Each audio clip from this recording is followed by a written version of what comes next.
Professor Brain Brown's research shows that vulnerability fosters good emotional and mental health. It is a sign of courage. We become more resilient and brave when we embrace who we truly are and what we are feeling.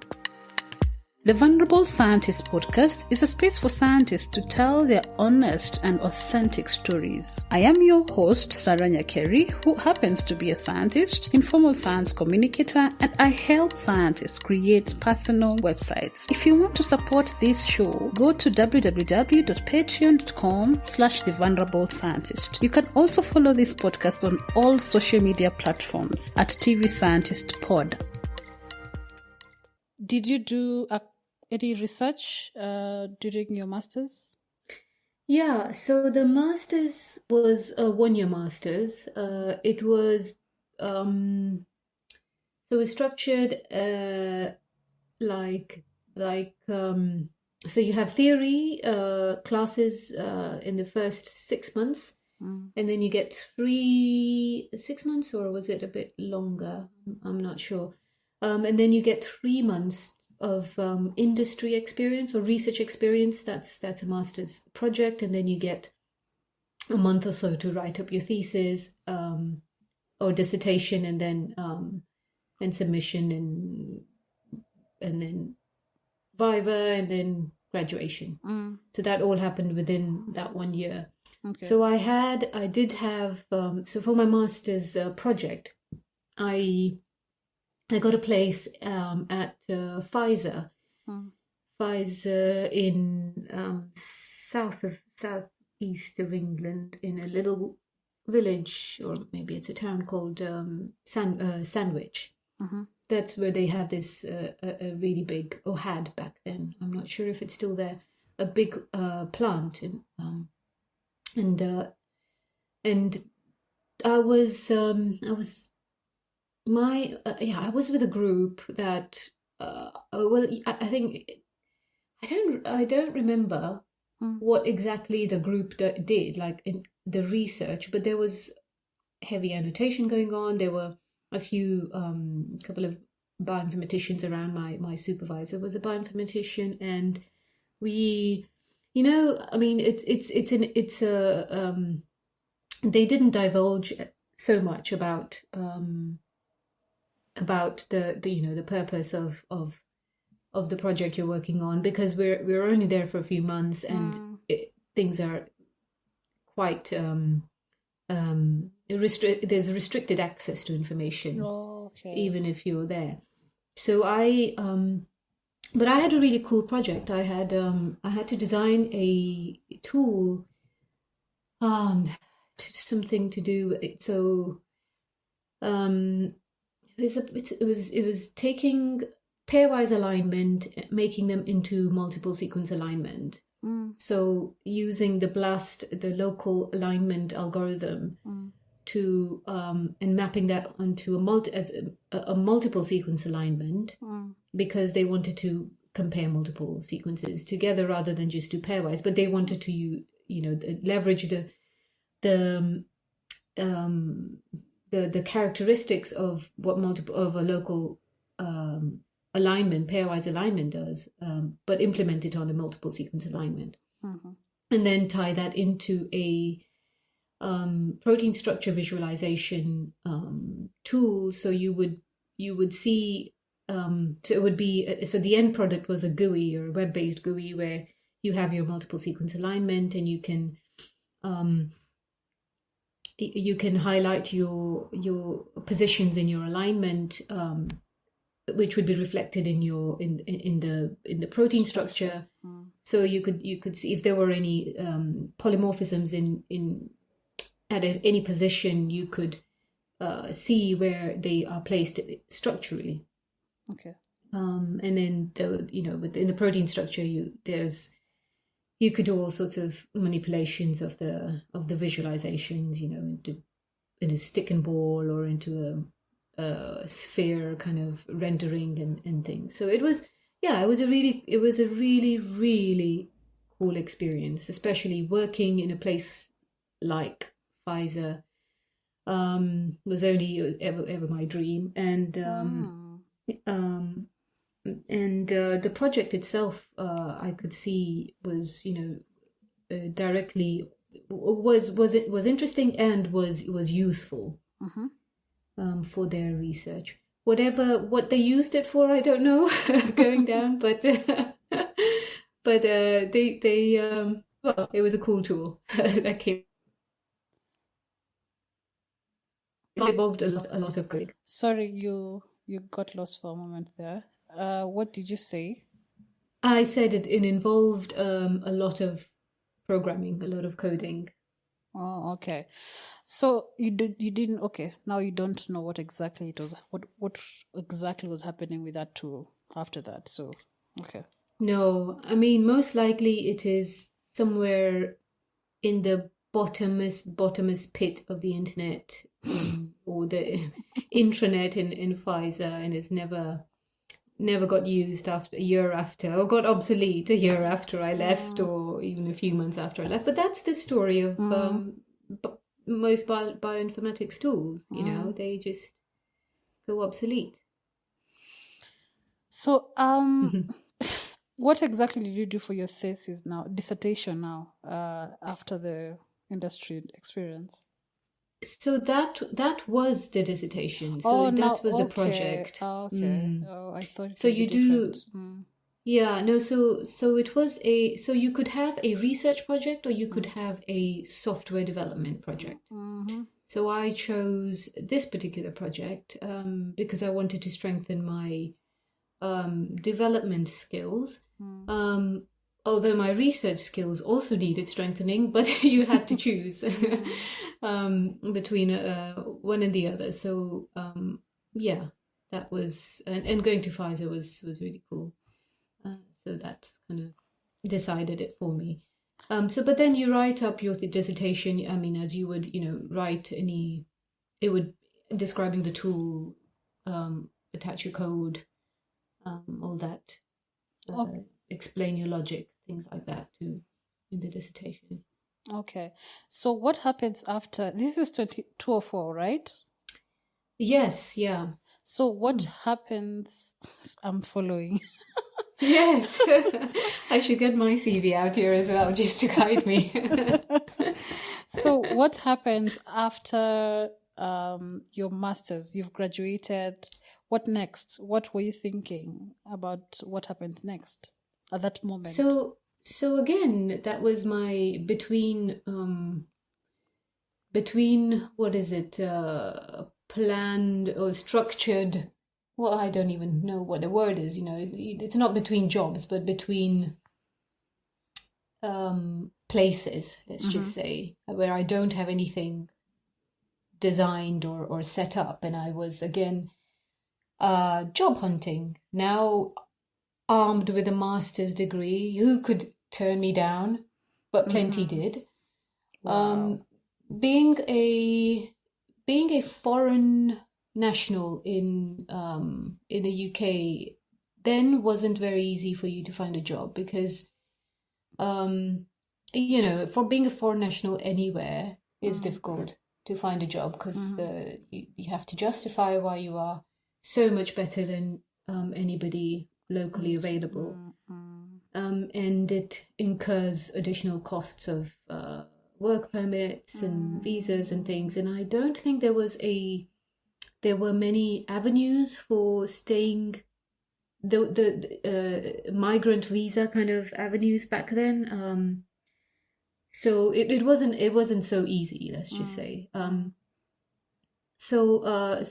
I had some time on my visa. I somehow managed to keep extending my visa for some reason or the other. And then while I was doing serious job hunting, I was doing part-time temporary jobs. Back to the temps again. Exactly, back to the temping again. And then a contact of mine from Kenya told me about. So you see, coming from a small town in Mombasa, I really didn't know what was going on in the big city of Nairobi or anywhere else in the country. It was quite a sheltered life, let's just say. And I had never I didn't know what kind of research institutes were there, what research was happening, but somebody, a contact of mine from who also another bioinformatician happened to have done bioinformatics and was from Mombasa as well. She told me about this place called ILRI and how there is some bioinformatics going on over there. So I got in touch with my to-be PhD supervisor to see if there were any opportunities to do a PhD. So now with a master's, of course, I'm applying for PhDs as well, and for jobs and all. So then my visas were, I thought, okay, well, why not? I could go back home. That would be great. And I could do a PhD then. And so I really, so I got in touch with him, Dr. Richard Bishop. From ILRI. Okay.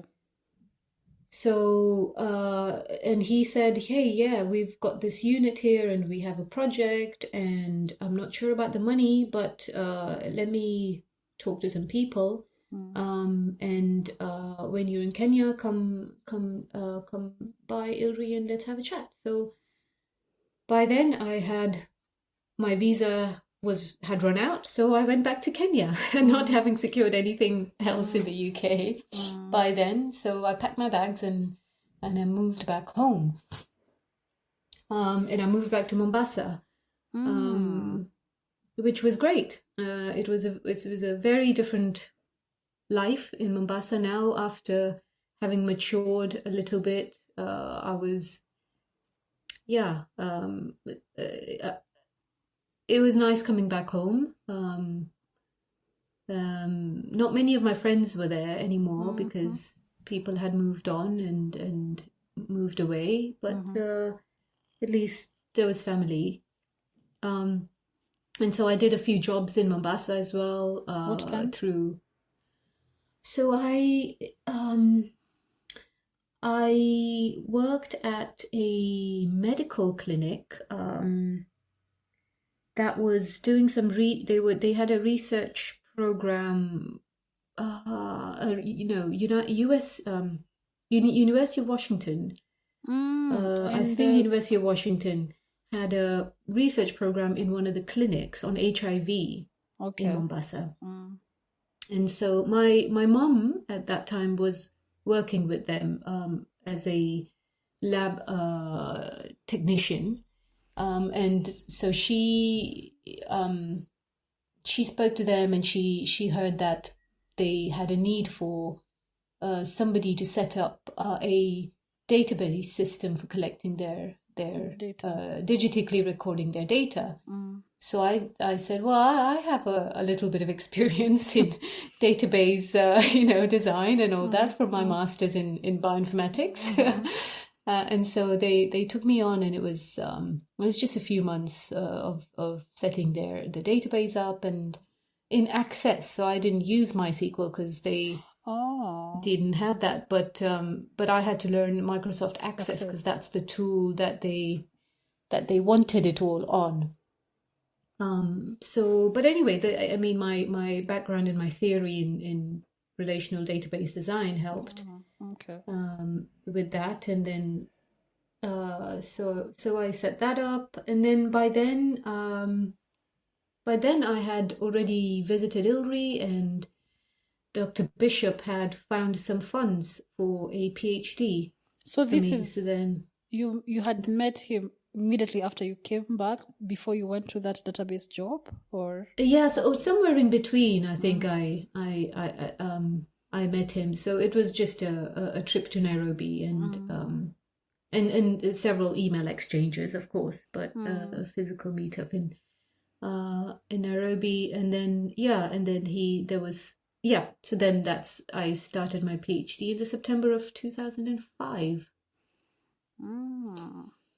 So registered where? So I was to be registered in South Africa at University of Pretoria. back then at ILRI, there was a scientist, bioinformatician called Etienne de Villiers, and he was the department of bioinformatics, the head of bioinformatics department, and he was an adjunct, or I think they called him extraordinary professor at University of Pretoria. So it's through him, as a supervisor, a local institutional supervisor, that I could access Pretoria. That way, they had some specifications of the supervision specifications. Oh, okay. So this was a scholarship at this time. Yes, it was funded now. Yeah. Okay. Yeah. So, what is that thing that made you want to do, like, think about a PhD before that? So, research was really, I'd already gotten a taste of research from my bachelor's, and then a little bit my master's. Okay, maybe not my industrial experience, but through the various projects that we had to do during the master's. But that was kind of in academia, because you go through university, you start at university, you go between universities, and all you see, or the pathway that is obvious to you and that everybody talks about, is the academic pathway. Is you get your bachelor's, or you do your master's, you do your PhD, and then you become, you're in academia. Yeah. Very few options were, very few people talked about any other alternatives of what you can do with a science degree. Although I had some exposure to industry, it was still quite academic. So everybody I interacted with in Pfizer had PhDs. So for me, if I wanted to stay in science, you have to advance. My understanding was I need to do a PhD. And that's the natural, the next thing. So when you start, you're always looking to the next thing, always look to the next thing. So after my master's, okay, so which PhD program will take me? Can I work and do a PhD, or could a job take me into a PhD? PhD always was kind of the end goal, let's just say, of formal education. Okay. So even if you got a job, you still think of, do you think if you got a job, like a good job in industry, you wouldn't have done a PhD? I don't know. It's hard to say. A good job in industry, a PhD teaches you so many different skills. It's it teaches you how to do research. Like you have, I think PhDs are very useful. It's a very useful training. It's kind of, it's like a baptism, isn't it? If you want to go into research, like baptism of fire, right? It's not a pleasant experience when it's happening, but it is, it's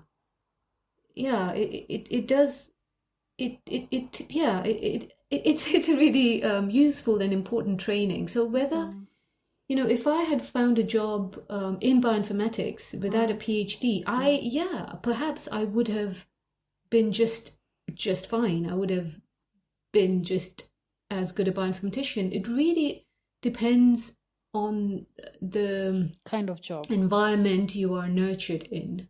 Okay. I think. So if it was in academia, then perhaps the expectation would have been to get a PhD or stay there. So even there's also the career ladders to look at. The traditional ones, you can go up the ladder in a particular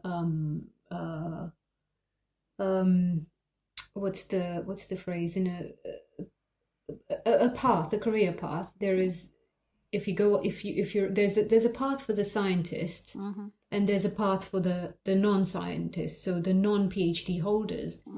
I feel like perhaps the path for the scientists is it's linear, and it's very clear. It's been practiced and marked all over the world, and it's pretty standard, let's just say. Whereas a path for a non-PhD holder or non-scientist is very varied, and it is non-standard. I could have, I'm not sure if there was a path even, back then, whether like if I was a bioinformatician with a master's, what would be my career progression? Like, where would I just keep climbing up the levels of payment, but like no growth in my responsibilities, or in my titles, or in my it's, so I'm not sure, but now I think there's a lot more available in the non-traditional academic or scientific setup. Yes, I see a lot more. I have met a lot more people with similar skills as mine, but in very different work settings. There, it's not university, it's not just research institutes. There's there's all sorts. Startups, for example, are big now. Sequencing companies, scientific consultancies, and things like that. So there's a lot more available now, and I think, if I was 10 years younger, I would have probably, I would have given it some. I may have chosen not to do a PhD. Okay. So take us through your PhD. What do you do? What research was it about? Any experience with it? Yeah. Okay, so my PhD. So it was on you. Right. It's just, I'm laughing because it's like a term that I've not heard being used for decades. I was analyzing little fragments of DNA called express sequence tags, call them ESTs. It's like the predecessor of RNA-seq. Okay. So they are mRNA or cDNA sequenced in small fragments on Sanger sequencing, of course, by the Sanger method. And you sequence, so by sequencing the cDNA, it's a shotgun sequence. You get a feel for what you're studying is the expression of genes in a particular organism. So at ILRI, one of the big flagship projects then, where most scientists, loads of scientists, were working on was East Coast fever. The disease, East Coast fever, is a livestock disease caused by a protozoan parasite called Theileria parva, and it is it's transmitted by a tick vector, a brown ear tick. So ILRI was heavily involved in East Coast fever research. It was involved in the first genome sequence of Theileria parva. It has been involved in producing the only vaccine for East Coast fever. It's well, and one of the lines that Richard Bishop was studying was a vaccine, a tick-based vaccine. So he not him, but there was then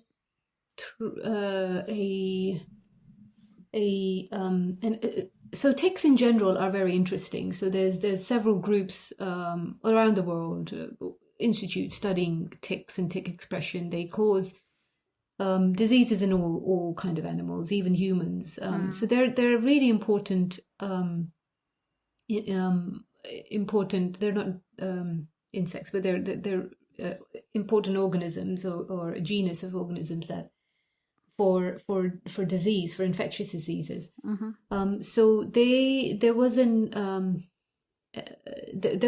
some data on this transcript for this particular tick that we were interested in that transmits the East Coast fever. And so my job was to look into that, to annotate it, to understand the function of the various genes in ticks. So that's kind of in a nutshell. But as a side, there was also a little bit of we sequenced part of the tick genome, which is tick genomes are huge, just because they're almost the size of what can I say? It's a protozoan. It's a microscopic organism, but their genomes tend to be really large, almost like insect genomes. So maybe you edit this part out because I'm really struggling to remember these details. So maybe it's okay. So maybe you could say what exactly was the goal of your research, overall? Yes. Overall, so it was to identify molecules that could be used as vaccine candidates. Okay. So we through the annotation and all that we identified quite a few interesting immunomodulatory molecules, and the idea was to so the end goal would have been to not for my thesis but for the bigger, bigger picture was to design some tick-based vaccines, or a combination, it's a subunit combination of tick and Theileria parva vaccines, because the tick induces. There's a hypothesis that the tick introduce the tick bite itself raises an immunological response in the cow, and so you could by immunizing or vaccinating against molecules that are injected through the tick bite, you could block transmission. Oh, okay. So we were studying a particular tissue. We were studying the salivary glands, the transcriptome of the salivary glands of these particular ticks. Oh, okay. Yeah. All right. Yeah, that's easily explained. Once I remember what it was. Yeah. So, all right. So now you're done with your PhD, right? What next? What were you thinking about at that moment? So, I mean, I was really busy writing up when an opportunity, a call presented itself. So this was a fellowship with a Swiss funding agency. It's the acronym is RFPP. But I don't remember what it stands for. Okay, but it was a research fellowship for 2 years, which allowed me to then study now the genome of the parasite Theileria parva. So moving from now the host, the tick vector to Theileria parva. So again, under Richard Bishop's very many projects that he was undertaking back then, he was also interested in T. parva genome, and he's a parasitologist and a molecular biologist. So that was kind of the projects that I was involved in were very much molecular biology heavy, and so there was one this fellowship was a postdoctoral fellowship. So I got awarded that, and my project then was to sequence more strains of Tailoria parva. So there was only at that time one reference genome, one strain, the Muguga strain of Tailoria parva. So this allowed us to now use, this is now 5 years later, 5 years after the reference genome was sequenced. So then more technologies, new technologies have emerged. So next generation sequencing was now coming in. It was 454 long read sequence, longer. I wouldn't call it. It's not short read, medium read. Let's just say 454 sequence was in at the time, and so we sequenced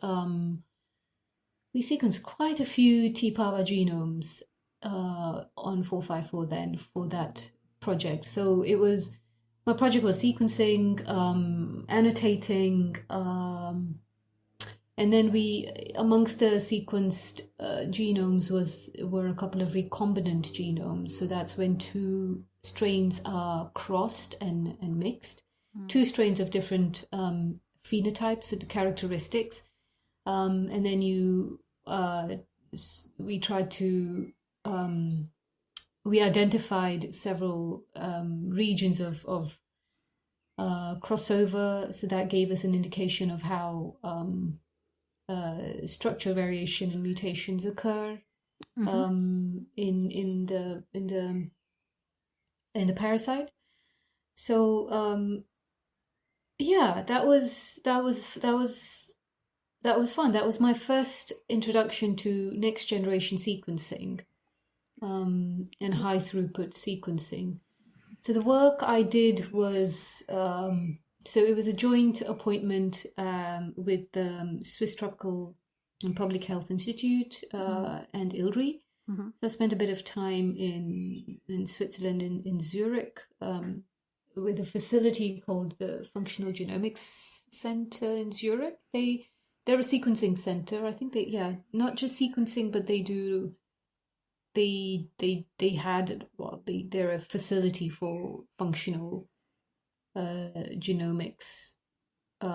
So people, with specific needs like ours, take their projects there and get the data and get training on how to analyze that data and all that. So at that time, ILRI was not sequencing. At that, no, ILRI had a Sanger sequencing facility, but not. ILRI didn't have a 454 machine then, but it arrived not long after. So it was for a project, a Rift Valley fever project, I think. Then that ILRI received a 454 machine. But before then, I don't think we had it, or unless we did, we already, it had arrived after we had this grant and the agreement. So okay, yeah. So I'm not entirely clear on the timeline. It's okay. So what exactly was it part of the vaccine development thing? Yes. Like why? Okay. Yeah. So the more genomes you have, of course, the more insight you have into the diversity of the organism. We were so when you so there were you can try and find differences between strains or isolates by targeting specific genes that are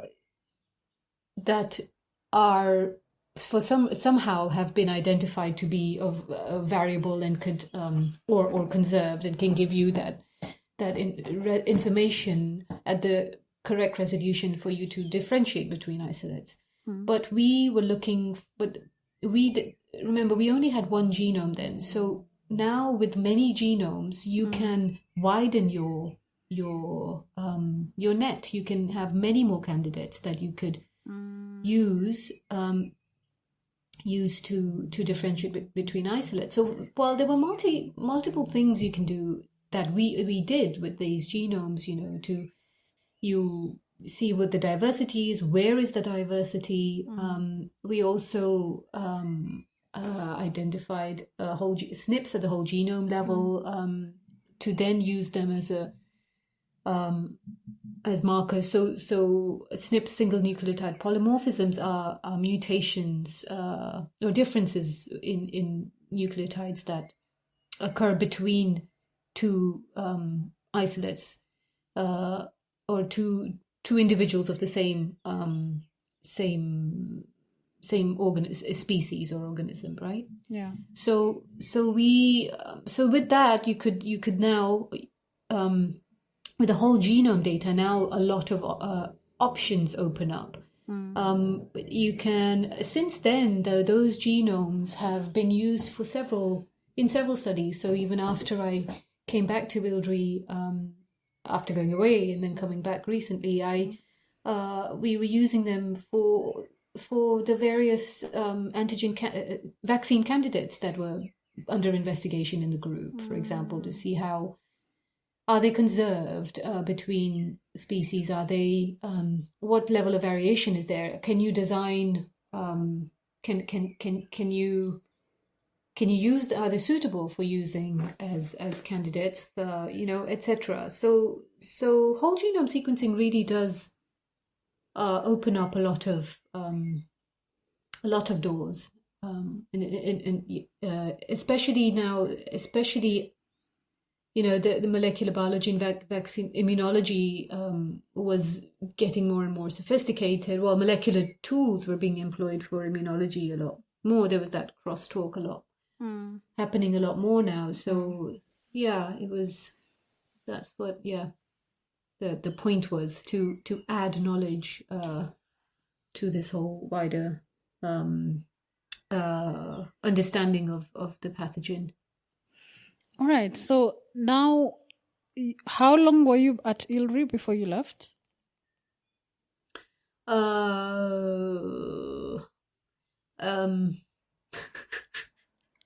That's really. Let me count on my fingers. Yeah.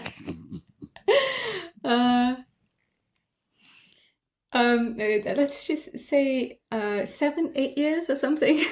Oh, right.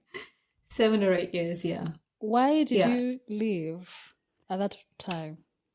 So I had now a postdoc, and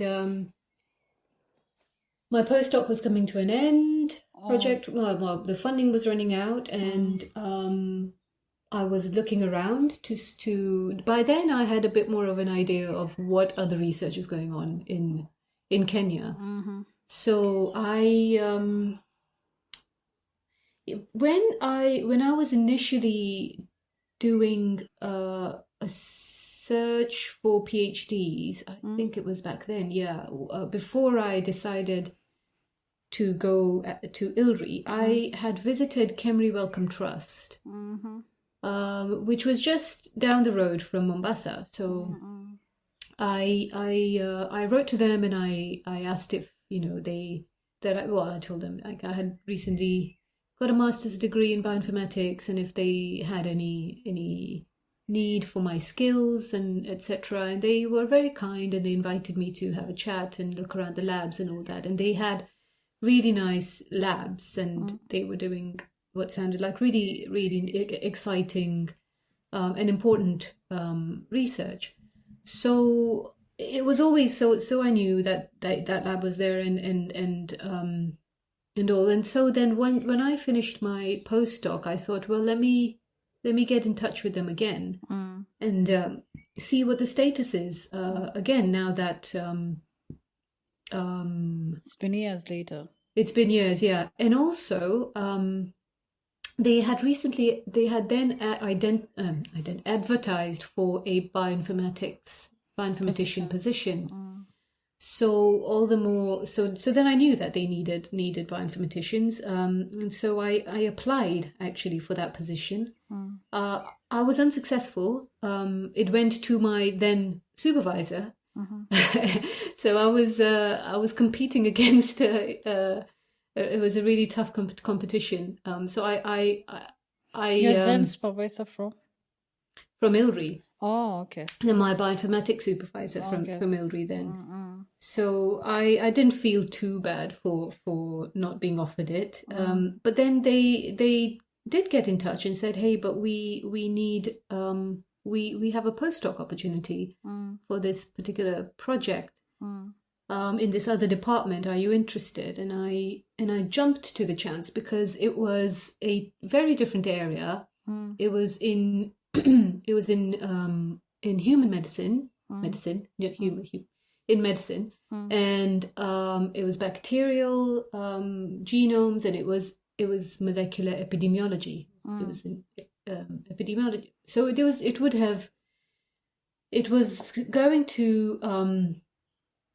was going to be a whole new type of training for me. I was going to learn about a completely new area, both technically and biologically. But you had done really epidemiology before. Oh yeah, that was my undergrad. That was a very long time ago, and all that is probably it was out of my head. So I did recall some of the things when during my conversations about epidemiology when I was in Kilifi, but I was no expert. So so this was going to be a new a renewal. Yeah.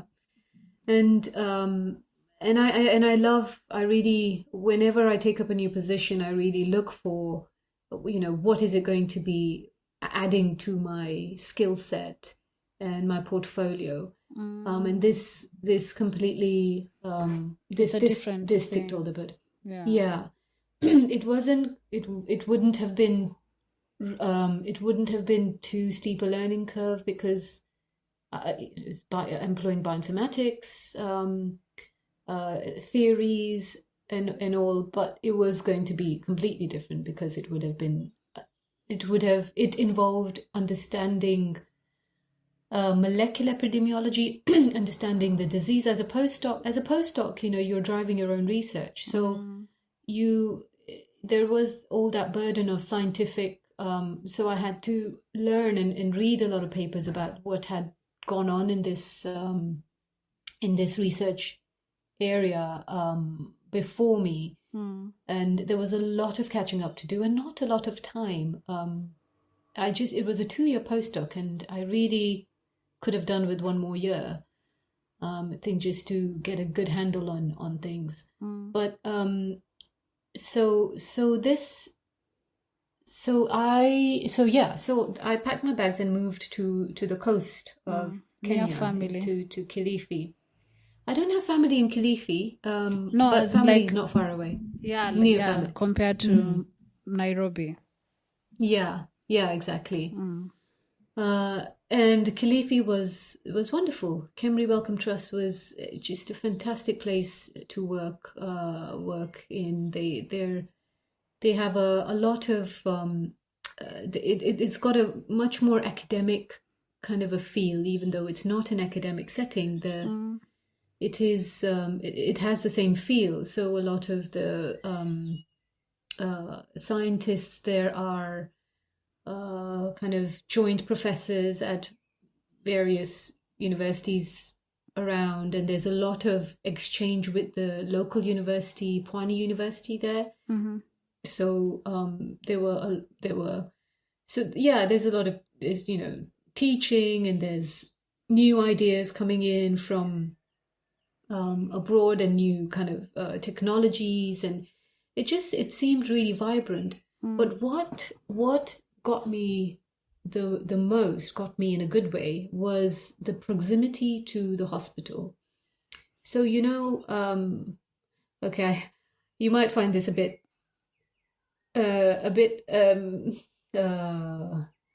irrelevant or immature, but I'm working on livestock. I found it hard to connect to that field in like at a personal level. So I'm a vegetarian, and saving livestock just for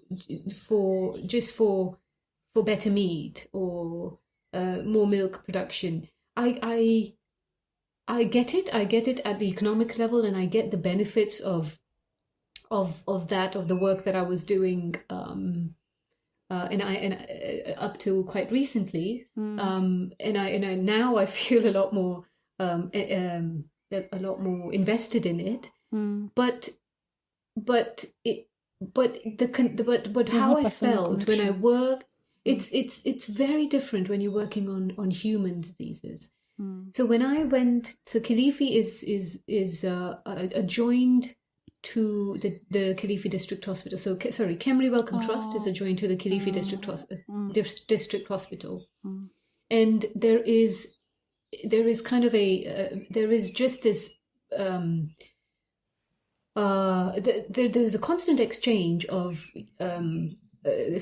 clinical samples from the hospital, but this direct connection of the problems you're working on. So if you ever feel like disconnected from the work you are doing, you just have to step out of your office and walk 5 minutes, and you're in the hospital, and you suddenly get that. Well, it's a realization, and that drives the passion for the work. So I'm not anti-animals or anti-livestock or anything, but you know that direct connection of helping fellow humans, and in a hospital setting like the district hospital was really struck me, and that it was that was definitely the driving force of of what I was doing in Kilifi. So what exactly were you doing, like in the molecular epidemiology? What exactly, like in brief, like in a very simple language, what were you guys doing? Like what is your project focused on? So there was a very it was a very clear project, actually. We were trying to understand the extent of transmission of antibiotic resistance in the community. Okay. So we and not just the extent, but where was the acquisition of antibiotic resistance in the community. So we were looking at genes, resistance genes, and through the genomes, trying to map out or identify where which resistance genes are present, which genes are and how prevalent they are. Are they just in hospitals, in the samples collected from hospitals, so infections in the hospitals, or are they in the community? And what particular plasmids, so these genes, resistance genes, are generally carried on plasmids for this particular bacterium, and so which plasmids are in circulation in our population. So it was a temporal study. We had samples from 10 years, so collected over 10 years, and we sequenced all those genomes of that particular bacterial species that we were interested in, and we could tell over time the trend of resistance acquisition in the population. Wow, that sounds interesting. Yeah, and so the Kemri-Wellcome Trust has like a treasure trove of samples. They are they have extremely strong health surveillance system, and a really rich collection of clinical samples. So this this project leveraged that. It wasn't. I didn't conceive the project. It was designed by my colleague and collaborators at the Sanger Institute. So the sequencing was done at Sanger Institute, and I got to spend some time there doing the analysis with the bioinformaticians there. There was no sequence at that time. So there was again, Kemri-Wellcome Trust had a Sanger, but then later on they acquired an ion torrent. That was the first NGS sequencer they had, but that was after I had already sequenced my hundreds of genomes. Oh, okay. So at this point, had you done any molecular, like wet lab work, like after your bachelor's? No, I didn't. So after that one time, after that bachelor's project, I had not got touched. I'd not stepped into the lab. Well, I'd stepped into the lab, but I didn't have any molecular experience at all. Oh, okay. So now you've done your work for how long in Kemri? Kemri, I was there about 4 years. So I stayed on after my postdoc to work on a part. By then, when I finished my postdoc position, I had a baby, so I took a maternity break, and then I for a few months, and then I got a part-time consultancy with another project in the epidemiology department. This time with the RSV, the respiratory syncytial virus study. So I was helping build an analysis pipeline for their extremely cool epidemiology study that they were doing. Respiratory. But that was just for a few months. It's a respiratory syncytial virus. It causes a respiratory cold. It's very very prevalent. All over actually. You probably have had it. Get it every year. Oh, it's the normal cold. It's one of them. I mean, they're different I'm kinds no expert on. I'm no expert on viruses and colds, but it's one of the it's one of the ones that causes colds. Oh, so they were looking to find what kind of strains are there, or what? So they've been studying. They have been studying RSV for a long time, and they had several projects on it. But this one was now just trying to remember. You don't have to go in depth. If you can't remember. No, it was a very cool project. So it was trying to identify minor variant alleles to predict the next next variant that will be in circulation. Oh, so because they change every time. Exactly. So we were trying to see if by sequencing we can, at this particular point in time, from a population of viruses sequenced, can we pick out the variants that are in low circulation but have the potential of causing the next epidemic, or being in high circulation further on. Yeah. Okay, so you do that for a few months, then what? And then my husband gets a job in Nairobi, and we move to Nairobi with our 1-year-old daughter. Yeah. So then Nairobi is start all over again. Do I be a mum? Stay at home mum, or do I do something in my training area? And why are you considering it? A stay-at-home mum? Not for very long. No, I'm not cut out for that. I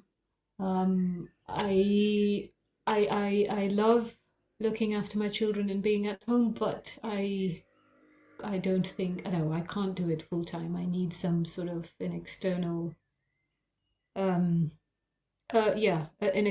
purpose. Let's just say, other than raising children. And, yeah.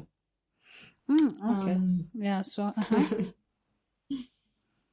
And also for practical reasons, I think. I mean, I don't have any. I don't look down upon stay-at-home moms or any. My mom was one of those. My grandparents. It's for me. It wasn't. I just when I think it's important for women to have their own thing, to be independent. You see, so I have seen many cases where mothers who have dedicated their whole lives to the family and children, not and being completely at a loss when their spouses are no longer with them for whatever reason, be it death, be it divorce, and I'm very secure in my relationship, but you never know about death. So sorry, it's a bit morbid, but the reality is that I don't want to be I am dependent, not dependent on my husband, but I want to be able to provide for my children, and at that point I had one child, regardless of where my husband was and what his ability was in provision, and also to be fair in a relationship. We have a very equal, balanced relationship. We are both rely on each other. We both depend on each other. So to expect him to provide for us and be, put him through that be his responsibility solely is to me unfair.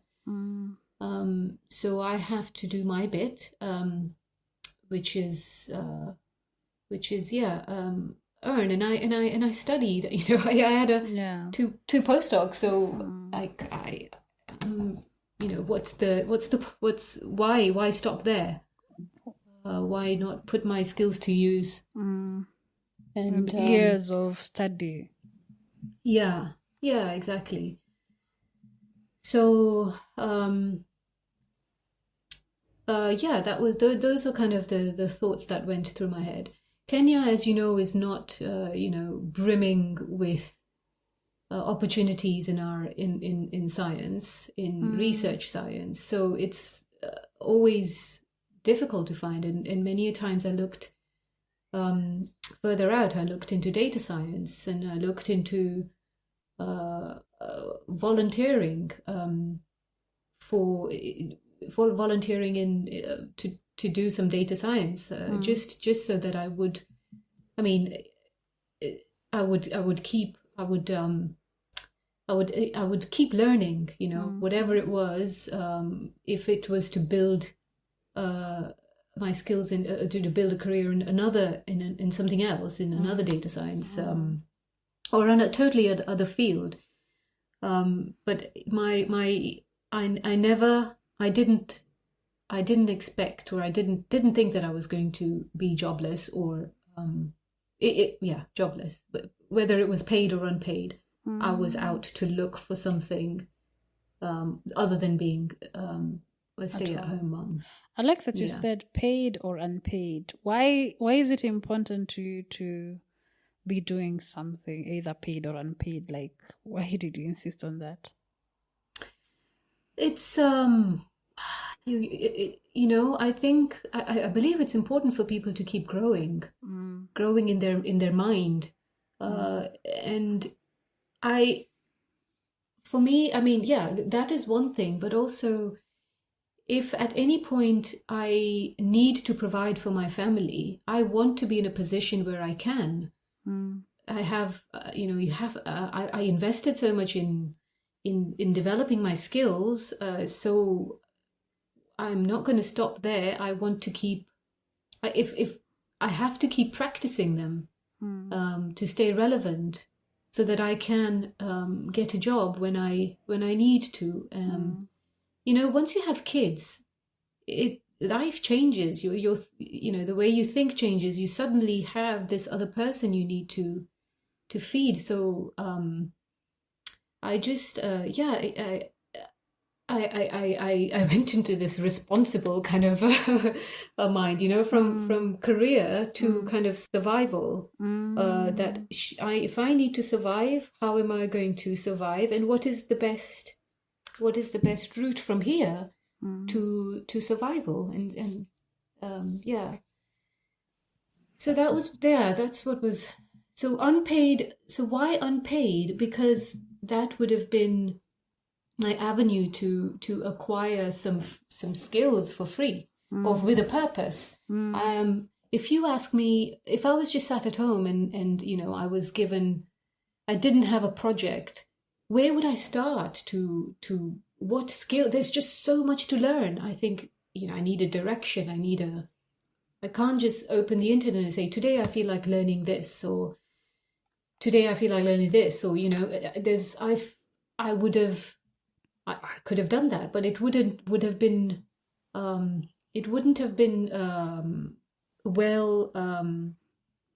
don't think it would have been useful. I'd rather learn or invest in learning for something that's going to be useful. Okay. So what happens at this point where you're job searching?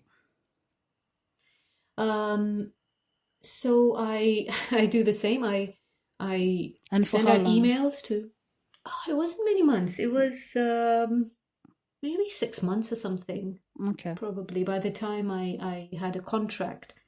So every I have to stress on the importance of networking here. So so the way I found my jobs, apart from this current one, in the past has been through networking, is by sending out emails to people. Yeah, I've realized that. Like you keep saying that you send email to. I was actually about to ask you, how do you figure who to ask, like who to send the email to? But continue. Yeah, so it would be. I can answer that question. It's just looking through websites, and bioinformatics is a very small community in Kenya and East Africa. So there weren't that many people I could reach out to, really. So I was back in Nairobi, so I knew I had a connection with ILRI where I was before. And before so I knew who was there. My former boss was there, Richard Bishop. And then I also knew of ICIPE, the Institute for Insect Physiology. Yes, exactly. I always to date I don't remember, like, what is it, institute or center of anyway. So I knew of a researcher there called Dr. Dan Masiga, and I wrote to him, and I must have sent a few emails out elsewhere to Kemri CDC, I think. So anyway, I was on